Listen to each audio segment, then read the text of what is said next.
Sir, Kalamassery polytechnic കോളേജിൽ നിന്ന് SFI KSU വിദ്യാർത്ഥികളിൽ നിന്ന് കഞ്ചാവ് പിടിച്ചെടുത്തിട്ടുണ്ടായിരുന്നു. അതിനെക്കുറിച്ചിട്ട് സാറിന് എന്താണ് പറയാനുള്ളത്? ഒന്നാമത്തെ കാര്യം, നിങ്ങളിപ്പോൾ ഈ പറഞ്ഞ സ്റ്റേറ്റ്മെൻറ്റിലുള്ളൊരു വലിയ കുഴപ്പമാണ്. കാരണം ഇത് വാർത്തയാകുന്നത് SFI KSU വിദ്യാർത്ഥികളിൽ നിന്ന് കഞ്ചാവ് പിടിച്ചു എന്നുള്ളതൊക്കെയാണ്. SFIക്കാരനായ ഒരാൾ അവിടെ ജനറൽ സെക്രട്ടറി ആയിരുന്നു. അയാളുടെ കയ്യിൽ നിന്ന് ഏതാണ്ട് 90 ഗ്രാം കഞ്ചാവാറ്റ പിടിച്ചു എന്ന് കേൾക്കുന്നു. ഇത് SFIക്കാരനായതുകൊണ്ടും KSUക്കാരനാണോ എന്നുള്ളതൊന്നും അല്ല നമ്മൾ ചർച്ച ചെയ്യേണ്ടത്. നമ്മൾ ചർച്ച ചെയ്യേണ്ടത് നമ്മുടെ വിദ്യാലയങ്ങൾ എങ്ങനെയാണ് ഇത്തരത്തിൽ ലഹരിയുടെ കേന്ദ്രമായി മാറുന്നതെന്നാണ്. അതിന് SFIക്കാരും പെടും, KSUക്കാരും പെടും, ABVPക്കാരും പെടും, മറ്റു പല സംഘടനയിലെ ആളുകളൊക്കെ പെട്ടിട്ടുണ്ടാവും. ഇത് വളരെ ഗൗരവമേറിയൊരു പ്രശ്നമാണ്. ഇത് രാഷ്ട്രീയമായി ഒരു ചക്കളത്തി പോരാട്ടം നടത്തേണ്ട മാത്രം പ്രശ്നമല്ല. കാരണം ഇതിൽ ഇപ്പോൾ യൂത്ത് കോൺഗ്രസിൻ്റെയോ ആണോ KSUവിൻ്റെ ആണോ എന്ന് എനിക്ക് ഓർമ്മയില്ല, ഒരു ജനറൽ സെക്രട്ടറി ഇതുപോലെ തന്നെ കഞ്ചാവ് കൈവശം വെച്ചതിന് അറസ്റ്റിലായിട്ടുണ്ട്. അപ്പോൾ അതുകൊണ്ട് ഇത് സമൂഹത്തിൽ നിലനിൽക്കുന്ന ഏറ്റവും വലിയ പ്രശ്നമാണ് ഒന്നാമത്തേത്. അതിൽ തന്നെ രണ്ടാമത്തെ കാര്യം എന്താ, ഇതിൻ്റെ വിതരണക്കാരായ ആ കുട്ടികൾ മാറിയിരുന്നു എന്ന് പറഞ്ഞാൽ കൃത്യമായി അവിടെ തൂക്കാനുള്ള ത്രാസുണ്ടായിരുന്നു, അതുപോലെ തന്നെ അളവെടുത്ത് പാക്ക് ചെയ്യാനുള്ള സംവിധാനങ്ങളുണ്ടായിരുന്നു എന്ന് പറഞ്ഞാൽ യഥാർത്ഥത്തിൽ അവരവിടെ ഒരു ഡിസ്ട്രിബ്യൂഷൻ കമ്പനി നടത്തുകയായിരുന്നു പോളിടെക്നിക്കിൽ എന്ന് വേണം നമ്മൾ മനസ്സിലാക്കാൻ. ആ പ്രശ്നത്തെയാണ് നമ്മൾ കൃത്യമായി അഡ്രസ്സ് ചെയ്യേണ്ടത്. ഇത് ഒന്നാമത്തെ കാര്യം. രണ്ടാമത്തത്, ഞാൻ പറയാനുള്ളൊരു കാര്യം കേൾക്കുമ്പോൾ നിങ്ങൾ ഞെട്ടും. ഈ കഞ്ചാവ് എന്ന് പറയുന്ന ഒരു കാര്യം, അത് യഥാർത്ഥത്തിൽ ഇപ്പോൾ ആന്ധ്രയിൽ നിന്ന് ബാക്കിയുള്ള സ്ഥലങ്ങളിൽ നിന്നൊക്കെ 1000 രൂപക്ക് കൊണ്ടുവന്ന് ഇവിടെ 5000 രൂപക്ക് വിൽപ്പന നടത്തുന്ന ഒരു പണിയാണ്. ഇത് കഞ്ചാവ് കൃത്യമായിട്ടല്ല, അത് ക്വാളിറ്റിയുള്ള കഞ്ചാവല്ല കൊണ്ടുവരുന്നതെന്ന് പറയുന്ന വലിയ പ്രശ്നങ്ങളുണ്ട്. ഇത് പറയുമ്പോൾ നിങ്ങളൊന്ന് ആലോചിക്കണം. ലോകത്തിലെ വിവിധ രാജ്യങ്ങളിൽ, അമേരിക്കയിലെ വിവിധ സ്റ്റേറ്റുകളിൽ, കാനഡയിൽ, നിരവധി സ്ഥലങ്ങളിൽ ഈ കാനബീസ് എന്ന് പറയുന്ന കഞ്ചാവ് ഇപ്പം നിയമവിധേയമാണ്. അതിവിടെ ഇന്ത്യയിലും വിധേയമാക്കി കൊടുക്കണം എന്നാണ് എനിക്ക് പറയാനുള്ളത്. ഒന്ന്, കാരണം ഒന്നാമത്തെ പ്രശ്നം, ഇത് ഇല്ലീഗലായിട്ട് വരുമ്പോൾ ഇതിന് ക്വാളിറ്റിയിൽ വലിയ പ്രശ്നം ഉണ്ടാകും. ഒന്ന്. രണ്ടാമത്തെ കാര്യം, ഇത് വലിയ തോതിൽ പ്രശ്നമുണ്ടാക്കുന്നൊരു ഡ്രഗ് അല്ല എന്നുള്ളതും, പകരം മരുന്നിനൊക്കെ വേണ്ടി അല്ലെങ്കിൽ പല കാര്യങ്ങൾക്ക് വേണ്ടി ഇത് ഉപയോഗിക്കപ്പെടുന്നു എന്ന് പറയുന്ന പുതിയ പഠനങ്ങൾ കൂടി വന്നിട്ടുണ്ട്. അപ്പോൾ അതിൻ്റെയൊക്കെ അടിസ്ഥാനത്തിൽ നമ്മൾ ഈ രാസലഹരി എന്ന് പറയുന്ന MDMA പോലെയുള്ള, മെറ്റാഫെറ്റമിൻ പോലെയുള്ള, ഹെറോയിൻ പോലെയുള്ള, കൊക്കൈൻ പോലെയുള്ള വലിയ മയക്കുമരുന്നുകളോട് നമ്മൾ യുദ്ധം ചെയ്യണമെങ്കിൽ നമ്മൾ ഇവിടെ മദ്യം നിരോധിക്കുകയും ഈ കഞ്ചാവ് നിരോധിക്കുകയൊക്കെ ചെയ്യണോ വേണ്ടതെന്നുള്ളത് ഗവൺമെൻറ് ആലോചിക്കണം. ഗവൺമെൻറ് അത് ആലോചിച്ചുകൊണ്ടിരിക്കുകയാണെന്നാണ് എനിക്ക് മനസ്സിലാക്കാൻ കഴിയുന്നത്. ഞാൻ ഇതുമായി ബന്ധപ്പെട്ട് വളരെ വിശദമായി പഠനം നടത്തി നേരത്തെ തന്നെ പല വീഡിയോകളും ചെയ്തിട്ടുണ്ട്. ഇപ്പോൾ ഉദാഹരണത്തിന് അമേരിക്ക കൃത്യമായി ഇപ്പോൾ ടെക്സാസിൽ അല്ലെങ്കിൽ മറ്റു പല നഗരങ്ങളിലൊക്കെ മെക്സിക്കോയിൽ നിന്ന് ഈ പറയുന്ന മയക്കുമരുന്ന് ഇങ്ങോട്ട് വരുന്നു. അപ്പോൾ ആ മയക്കുമരുന്ന് വരുന്നു എന്ന് കണ്ട് നിരവധി സ്റ്റേറ്റുകൾ കാനബീസ് അവിടെ ലീഗലൈസ് ചെയ്തു. അതിൻ്റെ കാരണം, ഇത് ഒരെണ്ണം പിടിക്കാൻ അമേരിക്കയുടെ ചിലവെന്ന് അമേരിക്ക പറയുന്നത് $10,000 അപ്പോൾ അത്തരം ഒരു വ്യക്തിയെ ഒരു ചെറിയ ക്വാണ്ടിറ്റി പിടിക്കാൻ വേണ്ടി അത്ര വലിയ ചിലവഴിക്കണോ വേണ്ടേ എന്നുള്ള കാര്യങ്ങളൊക്കെ നമ്മൾ ഗൗരവത്തിൽ ആലോചിക്കണം. അതുകൊണ്ടാണ് ഞാൻ പറയുന്നത്, ഈ കഞ്ചാവ് എന്ന് പറയുന്നത് ചില രാജ്യങ്ങളിൽ അത് നിയമവിധേയമാണ്. ഇപ്പോൾ കാനഡയിലൊക്കെ നിങ്ങൾ പോയാൽ ഇവിടെ നിന്ന് ചെല്ലുന്ന ഇന്ത്യക്കാരായിട്ടുള്ള ആളുകളൊക്കെ തന്നെ കാണാം. അവിടെ വളരെ സുന്ദരമായ പല വെറൈറ്റിയിലുള്ള പല ഫ്ലേവറുള്ള കഞ്ചാവുകൾ വിൽപ്പനക്ക് വെച്ചിട്ടുണ്ട്. അപ്പോൾ അതൊക്കെ നമ്മുടെ രാജ്യത്തൊക്കെ വേണമെങ്കിൽ അനുവദിക്കാവുന്ന കാര്യമേ ഉള്ളൂ. പിന്നെ അനുവദിക്കുമ്പോൾ മറ്റേ മൈലുകളോളം ക്യൂ നിന്ന് മേടിക്കണമെന്നൊന്നും പറയരുത്. പകരം കൃത്യമായി ഒരു വലിയ ഗംഭീരമായിട്ടുള്ള സൂപ്പർ മാർക്കറ്റുകൾ തുടങ്ങുന്ന പോലെയൊക്കെ തുടങ്ങണം. മദ്യവും ഈ ആളുകളെ നിർത്തി കഷ്ടപ്പെടുത്താതെ കൊടുക്കണം എന്നുള്ളതാണ് എൻ്റെ നിലപാട്. പക്ഷെ പ്രധാനപ്പെട്ടൊരു കാര്യം ഞാൻ നിങ്ങളോട് പറയുന്നു, ഇതൊന്നുമല്ല ചർച്ച ചെയ്യേണ്ടത് മെറ്റാഫെറ്റമിൻ പോലെയുള്ള MDMA പോലെയുള്ള കോടിക്കണക്കിന് രൂപയുടെ മയക്കുമരുന്നുകളുടെ കേന്ദ്രമായി നമ്മുടെ കലാലയങ്ങളും നമ്മുടെ വലിയ തോതിലുള്ള നഗരങ്ങളുമൊക്കെ മാറിയിരിക്കുന്നു എന്നുള്ളതാണ് നമ്മൾ കൃത്യമായി അഡ്രസ്സ് ചെയ്യേണ്ടത്. മറ്റതൊക്കെ രാഷ്ട്രീയമായ ചക്കളത്തി പോരാട്ടമാണ്. അതൊക്കെ വെറും വേഷം കെട്ടാണ്. ഇതൊക്കെയിലൊന്നും നമ്മുടെ നേതാക്കന്മാർക്കൊന്നും ആത്മാർത്ഥതയില്ല. സാർ ഇപ്പോൾ പറഞ്ഞല്ലോ രാഷ്ട്രീയക്കാർക്ക് ഈ ഒരു കാര്യത്തിൽ ആത്മാർത്ഥത ഇല്ല എന്നുള്ളത്. അതിനെക്കുറിച്ചിട്ട് കൂടുതലായിട്ടൊന്ന് വിശദീകരിക്കാമോ? രാഷ്ട്രീയക്കാർക്ക് ആത്മാർത്ഥത ഇല്ല എന്ന് ഞാൻ പറഞ്ഞില്ല. രാഷ്ട്രീയക്കാരിൽ നിന്ന് പറഞ്ഞാൽ നമ്മുടെ പഞ്ചായത്ത് മെമ്പർക്ക് ചിലപ്പോൾ അതിനകത്ത് ആത്മാർത്ഥത ഉണ്ടാവും. ഞാൻ പറഞ്ഞത് രാഷ്ട്രീയത്തിലെ ഉന്നതരായിട്ടുള്ള നേതാക്കൾക്ക്, ഭരണം കൈയാളുന്നവർക്ക് ഇതിനകത്തൊരു ആത്മാർത്ഥതയില്ല എന്നാണ്. ഞാനത് ഒന്നുകൂടി വടിവരയിട്ട് പറയുന്നു ഇവർക്കൊരു ആത്മാർത്ഥതയില്ല. ഇതൊക്കെ വെറും പുകമറ സൃഷ്ടിക്കലാണ് ഈ ലഹരി വിരുദ്ധ ക്യാമ്പയിൻ എന്നൊക്കെ പറയുന്നത്. ഈ ലഹരി വിരുദ്ധ ക്യാമ്പയിനൊക്കെ വേണ്ടി തന്നെ എൻ്റെ ഓർമ്മ ശരിയാണെങ്കിൽ 127 കോടി രൂപയൊക്കെ എക്സൈസ് ഡിപ്പാർട്ട്മെൻ്റ് അടക്കം മാറ്റിവെക്കുകയും അതിൻ്റെ പേരിൽ ഫ്ലെക്സും മറ്റേ പടതയൊക്കെ വലിച്ചു കെട്ടുകയും പിന്നെ ചില സ്ഥലങ്ങളിൽ ബോധവൽക്കരണ ക്ലാസ്സുകൾ നടത്തുകയൊക്കെ ചെയ്യുന്നുണ്ട്. ഇതൊന്നും കൊണ്ട് മാത്രം കാര്യമില്ല. കൃത്യമായ നടപടികൾ എടുക്കാൻ ഗവൺമെൻറ് തയ്യാറാകണം. ഇത് കേരള ഗവൺമെൻറ് മാത്രമല്ല, കേന്ദ്ര ഗവൺമെൻറ് അടക്കം ഇതിനകത്ത് വലിയ കൃത്യമായിട്ടുള്ള ശ്രദ്ധ ചെലുത്തണമെന്നാണ് എനിക്ക് പറയാനുള്ളത്. ഞാൻ അതിൻ്റെ 2 ഉദാഹരണങ്ങൾ നിങ്ങളോട് പറയാം. ഒന്ന്, 2021 ഫെബ്രുവരി 18 മുദ്ര പോർട്ടിൽ ഏതാണ്ട് 2988 കിലോഗ്രാം ഹെറോയിൻ പിടിക്കേണ്ടായി. 21,000 കോടി രൂപയിലധികം വരും എന്നാണ് പറഞ്ഞു കേൾക്കുന്നത്. അന്ന് അതിൻ്റെ മൂല്യമെന്ന് പറയുന്നത്. എൻ്റെ ചോദ്യം, ഈ മുദ്ര പോർട്ടിലേക്ക് ആരാണ് ഈ 21,000 കോടി രൂപ വിലയുള്ള അന്താരാഷ്ട്ര മാർക്കറ്റിൽ വിപണിയുള്ള ഹെറോയിൻ ഇറക്കുമതി ചെയ്ത്?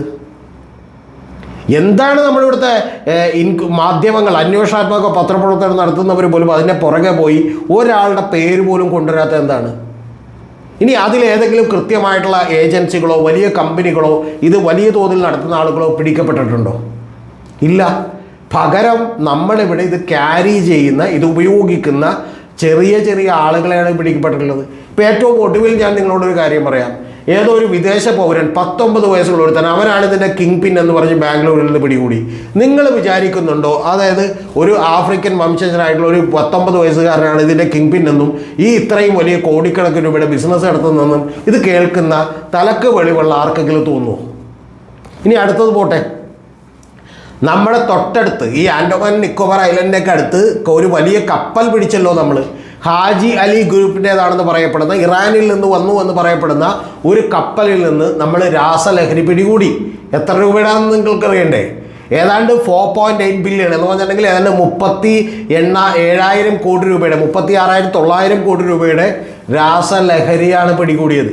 ആ പിടികൂടിയതിൽ നിന്ന് 250 കോടി രൂപയുടെയെങ്കിലും രാസലഹരികൾ കേരളത്തിലേക്ക് വന്നു എന്ന് പറഞ്ഞിട്ടുണ്ട്.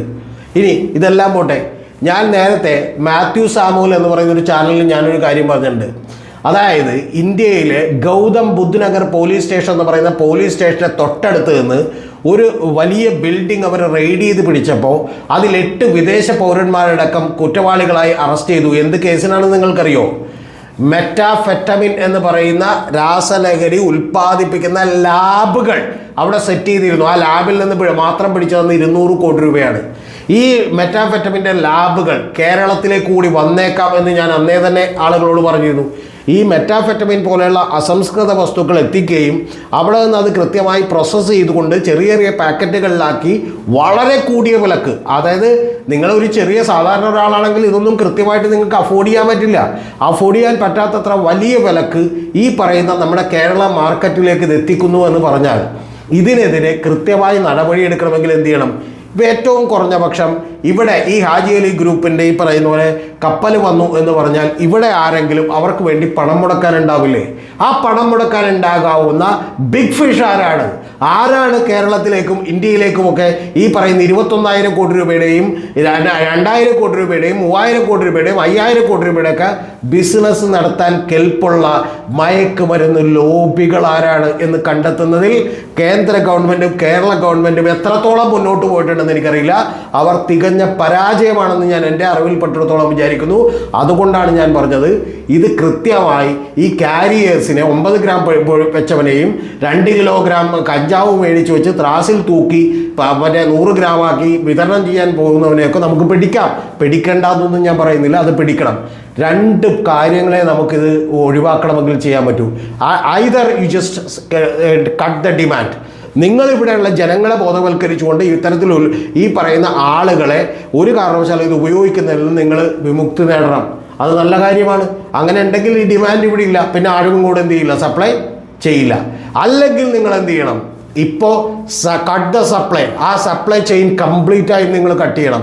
അത് കട്ട് ചെയ്യാൻ കേരള ഗവൺമെൻറ്റുകളോ പോലീസോ ഒന്നും നടപടിയെടുക്കുന്നില്ല. ഞാൻ വിചാരിക്കുന്നൊരു കാര്യം, കേരള പോലീസിൽ നട്ടലുറപ്പുള്ള സിൻസിയറായിട്ടുള്ള ചങ്കുറപ്പുള്ള നിരവധി ഉദ്യോഗസ്ഥരുണ്ട്. അവർക്ക് ഫ്രീ ഹാൻഡ് കൊടുത്താൽ ഇത് നിർബാധം, ഒരു സംശയമില്ല, അവർ വെറും 24-48 മണിക്കൂറുകൾ കൊണ്ട് ഇതിൻ്റെ 90% അവർ കട്ട് ഡൗൺ ചെയ്യും എന്നെനിക്ക് കൃത്യമായി അറിയാം. പക്ഷേ ഇതിന് പൊളിറ്റിക്കൽ പാട്രണേജ് ഉണ്ടോ എന്നുള്ളതും, അത്തരത്തിൽ പൊളിറ്റിക്കൽ പാട്രണേജിൽ ഈ പൊളിറ്റിക്കൽ പാട്രണേജ് ഉള്ള ആളുകൾ ഇതിൽ നിന്ന് എത്രത്തോളം ഫണ്ട് മേടിക്കുന്നുണ്ടോ എന്നുള്ളതും എനിക്ക് വലിയ സംശയമുള്ള ഒരു കാര്യമാണ്. ഇനി ഞാൻ നിങ്ങളോട് മറ്റൊരു കാര്യം കൂടി പറയാം. ഈ സിനിമകളൊക്കെ കാണുമ്പോൾ നമ്മൾ വിചാരിക്കുന്നത് എന്താണ്? നമ്മൾ വിചാരിക്കുന്നത് സിനിമകൾ ആശ്ചര്യകരമായ കാര്യങ്ങൾ നമ്മളോട് പറയുന്നതാണ്. ഞാനങ്ങനെ വിചാരിക്കുന്നില്ല. ഞാൻ വിചാരിക്കുന്നത് സിനിമകൾ ഇവിടെ നിലവിൽ നമ്മുടെ സമൂഹത്തിൽ നിലനിൽക്കുന്ന യാഥാർത്ഥ്യങ്ങളിൽ നിന്ന് അവർ ഇതൊക്കെ നേരത്തെ അറിയുകയും നമ്മളോട് പറയുകയും ചെയ്യുന്നു എന്നാണ് ഞാൻ വിചാരിക്കുന്നത്. ഒരു ഉദാഹരണം മാത്രം ഞാൻ നിങ്ങളോട് പറയാം. ഇപ്പോൾ നമ്മുടെ പള്ളുരുത്തിയിലൊരു DYSP ഷാജി എന്ന് പറയുന്ന ഒരാളുണ്ടായിരുന്നു. അയാളുടെ ഭാര്യയുമായി ഒരു സുഹൃത്ത് ബന്ധമുണ്ട് എന്ന് പറയുന്ന ഒരു യുവാവിനെ അയാൾ കൊന്നുകളയുകയും ചില വാടക കൊലയാളികളെ വെച്ച് കൊന്നുകളയുകയും അദ്ദേഹം പിന്നീട് ഒരു വലിയ ഗ്യാങ് അവിടെ നടത്തുകയും ചെയ്തു എന്ന് നമുക്കെല്ലാം പിന്നീട് വെളിപ്പെട്ട സംഭവമാണ്. അയാൾ അറസ്റ്റിലാവുകയും ചെയ്തു, സർവീസിൽ നിന്ന് സസ്പെൻഡ് ചെയ്യുകയും ചെയ്തു. ഈ സംഭവം, ഈ ഷാജിയുടെ കഥ പുറത്തേക്ക് വരുന്നതിനും ഏതാണ്ട് 1 കൊല്ലം മുമ്പാണ് സ്റ്റോപ്പ് വയലൻസ് എന്ന് പറയുന്ന കൃത്യമായിട്ട് പൃഥ്വിരാജിൻ്റെ ഒരു സിനിമ പുറത്തേക്ക് വരുന്നത്. ആ സിനിമയിൽ കാണിക്കുന്ന യഥാർത്ഥ സംഭവം ഒരു DYSP ഒരു ഗുണ്ടാ ഗ്യാങ് രൂപീകരിക്കുകയും അതിലൂടെ ഈ പറയുന്ന ഒരു ജില്ലയെ അധികാരത്തിൻ്റെ തൻ്റെ കൈപ്പിടിയിൽ ഒതുക്കുകയും ചെയ്യുന്ന കഥയാണുള്ളത്. അതായത് യഥാർത്ഥത്തിൽ ഈ ഷാജിയിൽ നിന്ന് അവർ നേരത്തെ ഈ കഥ അറിഞ്ഞിരിക്കാം, ഇൻസ്പയർഡ് ആയതാണ് എന്ന് തന്നെ ഞാൻ വിചാരിക്കുന്നു. ഇനി മറ്റൊരു കാര്യം കൂടി ഞാൻ നിങ്ങളോട് പറയാം. ഞാൻ നേരത്തെ ഈ ചാനലിൽ പറഞ്ഞിട്ടുണ്ട്. ലൂസിഫർ എന്ന് പറയുന്ന ഒരു സിനിമയുണ്ട്. ആ സിനിമയിൽ പറയുന്ന ഒരു കാര്യമുണ്ട്. എന്താണ്? തിന്മയും നന്മയും തമ്മിലാണ് യുദ്ധം എന്ന് നമ്മൾ ഈ പറയുന്ന ജനങ്ങൾക്ക് വിറ്റിട്ടുള്ള ഏറ്റവും വലിയ കള്ളമാണ് എന്ന് പറയുന്നുണ്ട്. കൂടാതെ പറയുന്നുണ്ട് ഒരു ഡ്രഗ് കാർട്ടൽ, ഫാർമസ്യൂട്ടിക്കൽസ്, ഗോവ എന്നൊക്കെ പറഞ്ഞ് കേരളത്തിലെ പൊളിറ്റിക്കൽ പാർട്ടിക്ക് ഫണ്ട് ചെയ്യാൻ എത്തുന്ന ഒരു കഥയാണിത്. ആ കഥ തീർച്ചയായും എന്നെ പേടിപ്പിക്കുന്നുണ്ട് എന്ന് മാത്രം ഞാൻ പറഞ്ഞുകൊണ്ട് നിർത്തുന്നു. കാരണം അത്തരത്തിൽ പൊളിറ്റിക്കലായിട്ടുള്ള രാഷ്ട്രീയമായിട്ടുള്ള ഒരു പാട്രണേജ് ഇല്ലാതെ, സംരക്ഷണമില്ലാതെ ഇത്തരം മാഫിയകൾക്ക് ഇവിടെ പൂന്തു വിളയാടാൻ കഴിയില്ല കേരളത്തിൽ നിന്നുള്ള ഒരു സ്റ്റേറ്റിൻ്റെ മണ്ണിലും എന്നാണ് ഞാൻ പൂർണ്ണമായും വിശ്വസിക്കുന്നത്. സർ, ഭരണാധികാരികൾ കണ്ണടക്കുന്നതിന് ഇത് മാത്രമാണ് കാരണം? ഭരണാധികാരികൾ കണ്ണടക്കുന്നതിന് ഒന്ന്, അവർക്ക് ഇതിൽ നിന്ന് കിട്ടാവുന്ന ഏതെങ്കിലും തരത്തിലുള്ള ഒരു സാമ്പത്തിക ലാഭമായിരിക്കും എന്ന് നമ്മൾ വിചാരിക്കും. അത് മാത്രമല്ല കാരണം. ചോദ്യം ചോദിച്ചാൽ നന്നായി എന്തായാലും. കാരണം നമ്മൾ അറിയേണ്ടത്, ഇപ്പോൾ ഹിറ്റ്ലറുടെ കാലത്തും ബെനറ്റോ മുസോളിനിയുടെ കാലത്തുമൊക്കെ ആ രാജ്യങ്ങളിൽ ഈ ചെറുപ്പക്കാർ മയക്കുമരുന്ന് ഉപയോഗിച്ചോട്ടെ എന്ന് അത്തരം ഭരണാധികാരികൾ വിചാരിച്ചു. ആ ഭരണാധികാരികൾ വിചാരിക്കാനുള്ള രാഷ്ട്രീയപരമായിട്ടുള്ള കാരണമെന്ന് പറയുന്നത്, ഇത്തരത്തിൽ ഒരു ജനത അപ്പാടെ തന്നെ, അല്ലെങ്കിൽ ഒരു യുവജനത അപ്പാടെ തന്നെ മയക്കുമരുന്നിനും ലഹരിക്കുമൊക്കെ അടിമപ്പെടുമ്പോൾ സ്വാഭാവികമായിട്ടും അവരുടെ പ്രതികരണ ശേഷി കുറവായിരിക്കും എന്നുള്ളതുകൊണ്ടാണ്. എന്ന് പറഞ്ഞാൽ എന്ത് അനീതിയും എന്ത് മോശപ്പെട്ട ഭരണവും ഒക്കെ കാഴ്ചവെക്കാനുള്ള ഒരു സൗകര്യം കൂടി ഈ ഭരണാധികാരികൾക്ക് കിട്ടും എന്നുള്ളതാണ് വാസ്തവം. ഇനി ഇതിൽ മറ്റൊരു ഭാഗം കൂടിയുണ്ട്. ഈ ലഹരി എല്ലാവരും ഉപയോഗിച്ചില്ലെങ്കിൽ പോലും ഏതാണ്ട് യുവജനതയെ ഇപ്പോൾ തന്നെ മറ്റു പല ലഹരികളിലേക്കും ഇവർ അടിമകളാക്കി മാറ്റിയിരിക്കുന്നു എന്നുള്ളതാണ് വാസ്തവം. അതിപ്പോൾ നമ്മുടെ സോഷ്യൽ മീഡിയ റീലുകളാണെങ്കിലും ടിക്ടോക്കുകളാണെങ്കിലും മറ്റു പല കാര്യങ്ങളിലൂടെയും ഒക്കെ തന്നെ ഈ പൊളിറ്റിക്സും അതുപോലെ ഗൗരവമുള്ള കാര്യങ്ങളുമൊക്കെ ഞങ്ങൾ ശ്രദ്ധിക്കേണ്ടതല്ല എന്ന രീതിയിലേക്ക് ഒരു യുവജനതയെ മാറ്റിയെടുക്കുന്നതിൽ ഈ പറയുന്ന നമ്മുടെ ഒരു പൊളിറ്റിക്കൽ ഇക്കോസിസ്റ്റം എമ്പാടും വിജയിച്ചിട്ടുണ്ട് എന്നാണ് ഞാൻ വിചാരിക്കുന്നത്. അതിൻ്റെ ഭാഗമായി ഒരു ചെറിയ പാട്ട് കൂടിയാണ് ഇത്തരത്തിലുള്ള ലഹരി മരുന്നുകളുടെ ഉപയോഗം കൂടിയാൽ, ലഹരിക്ക് കൂടി യുവജനത അടിമപ്പെട്ടാൽ പിന്നെ അവരുടെ പ്രതികരണ ശേഷി കുറയും എന്ന് പറയുന്ന പ്രതീക്ഷകൾ കൂടിയാണ് ഇവരെ നയിക്കുന്നത്. പക്ഷെ അതൊന്നും കൊണ്ട് ഈ പറയുന്ന കാര്യങ്ങളെ തടഞ്ഞു നിർത്താൻ കഴിയുമെന്ന് ഞാൻ വിചാരിക്കുന്നില്ല. അതുകൊണ്ട് ഇതിന്റെ പിന്നിൽ നേരത്തെ പറഞ്ഞ പോലെ സാമ്പത്തികം മാത്രമല്ല മറ്റു പല സൗകര്യങ്ങളും കൂടിയുണ്ട് എന്നുള്ളതാണ് വാസ്തവം.